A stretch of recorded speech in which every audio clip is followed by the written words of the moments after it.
దర్శన తన దర్శనానికి ఇంకా ఎన్నాళ్ళు కన్నీళ్లతో ఉండాలిలా తట్టుకోవడం కాదే నా వల్ల వయ్యారి పిల్ల గుక్క పట్టి ఏడుస్తూనే ప్రాణం నీ వల్ల తట్టుకోవడం కాదే నా వల్ల వయ్యారి పిల్ల గుక్క పట్టి ఏడుస్తూనే ప్రాణం నీ వల్ల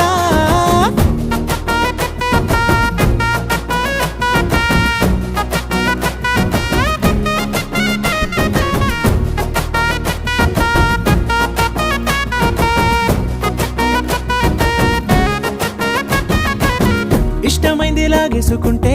చంటి పిల్లాడల్లాడినట్టే దిక్కు తోచకుందే